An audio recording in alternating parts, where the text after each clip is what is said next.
तो तन्मय सर, स्वागत है हमारे यूट्यूब चैनल पर आपका। काफ़ी दिन से मैं भी, मुझे लगभग 4 साल हो गए यूट्यूब में वीडियोस बनाते हुए, लोगों तक जानकारी पहुंचाते हुए। उससे पहले से भी मैं पोल्ट्री फार्मिंग में जुड़ा हुआ हूं, गोट फार्मिंग से जुड़ा हुआ हूं। तो जैसा आजकल मैं सोशल मीडिया में देख रहा हूं, बहुत मिस इन्फॉर्मेशन भी है। लोग अलग अलग तरीके से लोगों को मिसगाइड करते हैं। जनरली मैं यूट्यूब को देखकर ही बात करूंगा आपको, जिस फील्ड से मैं हूं। तो क्या देसी मुर्गी पालन में वाकई इतना प्रॉफिट है जितना हमको यूट्यूब में दिखाई दे रहा है, या जो सोशल मीडिया में चल रहा है? तो पहले ये बोलिए। तो वही मैं सारांश में आना चाहता हूँ कि क्या वाकई में जो देसी मुर्गी पालन है वो प्रॉफिटेबल है इस लेवल पे, जिस लेवल पे हम देख पा रहे हैं, और ग्राउंड की रिपोर्ट क्या कहती है, ये थोड़ा सा मुझे बताइए, हमारे दर्शकों को बताइए। क्योंकि आप खुद इतने सालों से जुड़े हुए हैं, इतने बड़े लेवल पे फार्मिंग करते हैं, चूजे का काम है आपका, सब काम आप कर रहे हैं। तो अगर इतना प्रॉफिट होता तो सब कोई फिर नौकरी छोड़े और दूसरे काम धंधे छोड़े, मुर्गी और बकरी ही पालना शुरू करते हैं। ये थोड़ा सा बताइए। देखिए, मुर्गी पालन इतना आसान नहीं है, और सबसे बड़ी बात है इतना आसान भी नहीं है, और बहुत मतलब जो कठिन है वो भी नहीं है। मैं कुछ दिनों से कुछ चीज़ हमको देखने को मिल रहा है। बिल्कुल, इसको मैं स्कैम बोलूँगा, एक टाइप्स का, एक पे स्कैम बोलना चाहता हूँ। हाँ। वो क्या है, जैसे कि मैं कुछ दिनों से YouTube वीडियो के ऊपर जो थंबनेल है, हाँ। थंबनेल पे लिखा होते हैं कि किसी ने बोल रहा है कि मैं 1 लाख रुपए का नौकरी छोड़ के या 50,000 का नौकरी छोड़ के मैं फार्मिंग में आ चुका हूँ, और मेरा 500 मुर्गी पालकर महीने का 1 लाख रुपए लाभ हो रहा है। हाँ, किसी ने बोल रहा है कि मेरे से बच्चा ले लो, आपका जब तैयार माल होगा मैं उठाऊंगा। तो मान के चलिए मार्केटिंग किसी के पास नहीं है, लेकिन चूजा बहुत सेल हो रहा है। हाँ, ये जो फंडा मैं वो चल रहा है, बिल्कुल मैं वही पूछने वाला था तो ये इसके लिए बहुत सारा फार्मर मतलब गलतफहमी में पड़े हैं और भुगतते भी है। तो सबसे बड़ा इशू जो है, देखिए, पहला बात तो ये है, कोई भी हैचरी वाला आपका रेडी बर्ड्स जब होगा, बर्ड्स जब तैयार होगा, तब आपको कोई भी हैचरी वाला आपका माल उठाएगा नहीं, तैयार माल। पहले ये आपको ध्यान में बिठा लीजिए। अगर कोई बोलेगा कि मेरे से अगर बच्चा लेंगे और मैं आपका रेडी बर्ड्स बाय बैक कर लूँगा, तो भाई किसान लोगों को मैं बोलूँगा, आप देखिए, मैं बोलना नहीं चाहता कुछ, अगर बोलूँगा तो बहुत कुछ हो जाएगा, लेकिन मैं बोलना नहीं चाहता, लेकिन ये एक टाइप्स का मैं स्कैम बोलूँगा। और दूसरी बात ये है, बहुत सारे लोग बोलते हैं कि आप अंडे के लिए मुर्गी रख लीजिए, आपका अंडा में इतना प्रॉफिट है, उतना प्रॉफिट है, हाँ, ब्रीडर तैयार करिए। अरे भाई, ये एक ब्रीडर तैयार करना ये इजी बात है। वो जानते हैं एक ब्रीडर में कितना वैक्सीन लगते हैं, 1 साल में कम से कम 100 वैक्सीन आते हैं। वो जानते हैं कितना कितना वैक्सीन लगते हैं, कैसे उसका लीटर है, कैसे उसका मेडिसिन है। सुबह शाम वेटनरी फिजिशियन रखना पड़ता है, डॉक्टर आएगा आपका ब्रीडर फार्म में विजिट करने के लिए, हर सुबह में आएगा, हर शाम में आएगा, तो डॉक्टर रखना पड़ता है, वेटनरी फिजिशियन रखना पड़ता है, हाई लेवल मेंटेनेंस वाला स्टाफ आपको रखना पड़ता है। 1 साल में कम से कम आपको 100 के ऊपर वैक्सीन आता है, जिसका दाम लाखों रुपए के ऊपर आता है। आपने क्या सोच लिया कि आपने मुर्गी के साथ मुर्गा रख लिया और आपको हैचेबल अंडा तैयार हो जाएगा? अगर इतना आसान होता तो आज सोनाली चीज़ का दाम 10 से 12 रुपए होता। एक जेन्युइनली बात है, इतना आसान नहीं है। जो लोग सोच रहे हैं कि हम एक ब्रीडर तैयार कर लेंगे और 5.5-6 महीने के बाद मेरा अंडा आ जाएगा और मैं अंडे को 15-20 रुपए में सेल करूंगा, अरे भाई कैसे? क्या जानकारी है तुम्हारे पास? बंगाल का सोनाली इतना फेमस क्यों बोला जाता है? इसीलिए कि बंगाल में, मैं बंगाल का प्रमोट नहीं कर रहा हूँ। हाँ। आप बंगाल में जितना ब्रीडर फार्म है, अगर आप ब्रीडर करेंगे, मैं यहाँ पर भी चूजा को आपको नाप के दिखाया हूँ, जो सभी चूजा 30 ग्राम के ऊपर है। आपको ऐसे इसको 30 ग्राम के ऊपर है बच्चा, आपको ये पहले समझना होगा, फंडा को समझना होगा। हम लोग जानते हैं कि जैसे उसको पिता माता होगा वैसे ही बच्चा भी वैसा ही निकलेगा।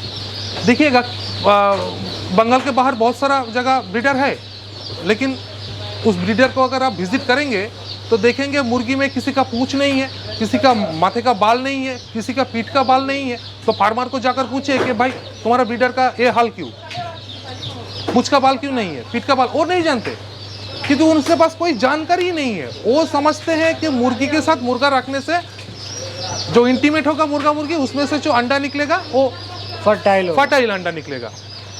अगर इतना आसान होता तो मतलब एक बच्चे का सोनाली का दाम आज का दिन अगर देखा जाए 20 से 25 रुपए के अंदर क्यों है?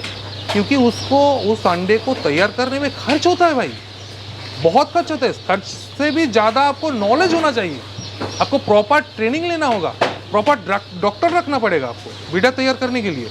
इतना आसान चीज़ नहीं है ये। एक पहला 0 डेज बच्चे से लेकर जो 2.5 साल तक ब्रीडर आपको चलता है, इस 2.5 साल का जो प्रोसेस है, 0 डेज से लेकर 2.5 साल का जो प्रोसेस है, इसका प्रॉपर जानकारी आपके पास होना चाहिए। हाँ, तो अगर कोई सोच लेते हैं कि मैं ब्रीडर पाल लूँगा तो भाई उसका बच्चा भी वैसा ही निकलेगा। तो जो बच्चा होगा वो बच्चा सर्वाइव नहीं कर पाएगा, मोर्टालिटी आपको ज़्यादा देखने को मिलेगा, बच्चे में बीमारी ज़्यादा देखने को मिलेगा।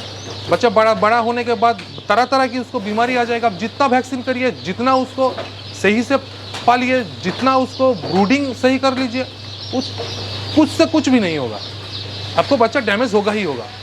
इसीलिए तो बंगाल का ब्रीड इतना फेमस बोला जाता है। क्यों बोला जाता है? बंगाल का सोनाली देखने में इतना चमक है, इतना सर्वाइव करते हैं।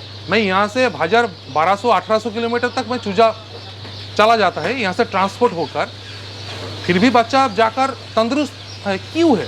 क्योंकि इसका ब्रीडर बहुत सही है। इसका जो ब्रीडर है ये ब्रीडर बहुत सही है। और ब्रीडर से जैसे ब्रीडर, मैं आपको बोला हूँ कि जैसे ब्रीडर वैसे ही बच्चा।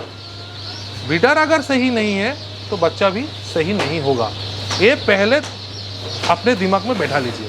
और जो लोग सोच रहे हैं कि मैं ब्रीडर तैयार करूँगा, नहीं भाई, ऐसे इतना इजी काम नहीं है ब्रीडर। आप मुर्गी पालिए वो अलग बात है, आप फार्म करिए वो अलग बात है। फार्म और एक ब्रीडर तैयार करने में ज़मीन और आसमान का फ़र्क है। हाँ, तो यही बात है। तो सर मैं कुछ दिनों से ये भी देख रहा हूँ कि जैसे कोई अपना 400-500 बर्ड तो बेच पाता नहीं है, उसको इतना मुश्किल होता है और उसके पीछे फिर वो लग जाता है कि यार लोग मेरे से जुड़े हों, फिर मैं धड़ल्ले से चूजे बेचना फिर को, ये भी चल रहा है। इसके बारे में थोड़ा सा मुझे बताइए। देखिए मैं क्योंकि मार्केटिंग जो मैं देख रहा हूँ वो तो बिल्कुल ना के बराबर है। जो रियल किसान है वो अगर मार्केटिंग में ही चूक जाएगा तो फिर वो बेच नहीं पाएगा, समस्या। इसीलिए सोनाली का नाम बंगाल के बाहर ख़राब हो रहा है। बहुत सारा फार्म बंद हो चुका है। बंद होने के पीछे जो रीज़न है वो मान के चलिए प्रॉपर गाइडेंस, प्रॉपर जानकारी किसी के पास नहीं है। ठीक है, तो मैं हर फार्मर को बोलता हूँ भाई आप पहले जानकारी लीजिए, प्रॉपर जानकारी में आइए पहले। और दूसरा बात ये है मार्केटिंग देखिए। और तीसरा बात है सही ब्रीड, जहाँ से आपको सही ब्रीड, मतलब जिस डीलर के पास आप बुक कर रहे हैं उसका कम से कम ब्रीडर देखिए। अगर हैचरी तक अगर नहीं जा पा रहे तो कम से कम वीडियो कॉल करके भी देखिए। चूज़ा का नाप लीजिए, 27 ग्राम से लेकर 30-35 ग्राम का चूज़ा जो है वो हम बेटर क्वालिटी का चूज़ा मानते हैं। 27-26 ग्राम के नीचे वो कभी बेटर क्वालिटी का चूज़ा नहीं होगा, तरह तरह की प्रॉब्लम आएगा। तो जो लोग ये सब कर रहे हैं, जो लोग बोल रहे हैं कि मेरे से बच्चा लीजिए, मेरे से ये ले लीजिए, ठीक है भाई, तुम डीलर हो, बच्चा बेचो, कोई दिक्कत, कोई आपत्ति नहीं है। लेकिन तुम्हारे भी प्रॉपर गाइडेंस तुमको भी जानना पड़ेगा। अगर हम आपको बच्चा दिए और मैं आपको ये बोला कि आपके बर्ड तैयार होने के बाद मैं ही उठाऊंगा, तो ये बहुत बड़ी गलतफहमी है। एक मतलब क्या बोलूँ, लागत तो आपको लगेगा, इन्वेस्ट तो आपको करना पड़ेगा। आप फार्मर हो, और आपको लागत लगाने के बाद, अगर बड़ा होने के बाद आपका माल उठ नहीं रहा है, आप बेच नहीं पा रहे हो, तो इसीलिए मैं आपको बोल रहा हूँ कि जो लोग ये बोल रहे हैं उनसे कम से कम दूरी बनाकर रखने से ही सही होगा। मैं किसी को भला या किसी को बुरा नहीं कह रहा हूँ, लेकिन मेरा मानना है ये ब्रीड उठने से पहले ही गड़क से नीचे गिर जाएगा अगर ऐसा हालत रहेगा तो। ये एक ऐसा ब्रीड है जो ब्रॉयलर और देसी मुर्गी का बीज का वाला चीज़, क्योंकि देसी का दाम 500 रुपये केजी है और ब्रॉयलर का दाम 150 रुपये केजी है। तो आदमी ब्रॉयलर से काफ़ी बेहतर खाने में लगता है सोनाली, और प्योर देसी या देहाती से थोड़ा कम टेस्ट आता है, लेकिन अच्छा खासा टेस्ट है इसका। ये तो आपने चलिए सोनाली की बात करी, और ये ऑल ओवर इंडिया पे चल रहा है। ये जो स्कैम है देसी मुर्गी पालन का, जो स्कैम है, ये मेरे रीजन में मेरे यहाँ की जो लोकल ब्रीड हैं उनके ऊपर लोग काम कर रहे हैं। और नॉर्थन इंडिया की बात करें तो वहाँ की जो लोकल ब्रीड हैं उनके ऊपर यही चल रहा है। साउथ इंडिया की अगर हम बात करें, चाहे महाराष्ट्र ले लें, तो वहाँ पे जो डीपी क्रॉस है, कावेरी है, गावरान है, उसके ऊपर भी यही सारा स्कैम चल रहा है। तो मतलब लोग अपनी मुर्गी तो बेच नहीं पा रहे हैं, परंतु उसके नीचे से चूजे खूब सारे बेच रहे हैं। यही बात मैं आपको बोलना चाहता हूँ। चूजा, देखिए आप एक यूट्यूबर है, और अगर आप बोलेंगे किसी सज्जन आपके यूट्यूब चैनल में आकर, जैसे कि मैं भी आपको अगर बोलूँगा कि मेरे से बच्चा लीजिए, मैं 2 लाख का नौकरी छोड़ के आया हूँ, महीने में 10 लाख रुपए सोनाली के ऊपर मैं कमा रहा हूँ, तो जाहिर सी बात है ये वीडियो जो फार्मर लोग देखेगा तो उसको क्या लगेगा कि हाँ भाई एक बार करके तो देखते हैं, अगर इतना लाभ है हमको तो थोड़ा सा लाभ भी अगर आ जाएगा तो एक बेशक एक स्कैम ही है ये सब बोलना। पहला बात।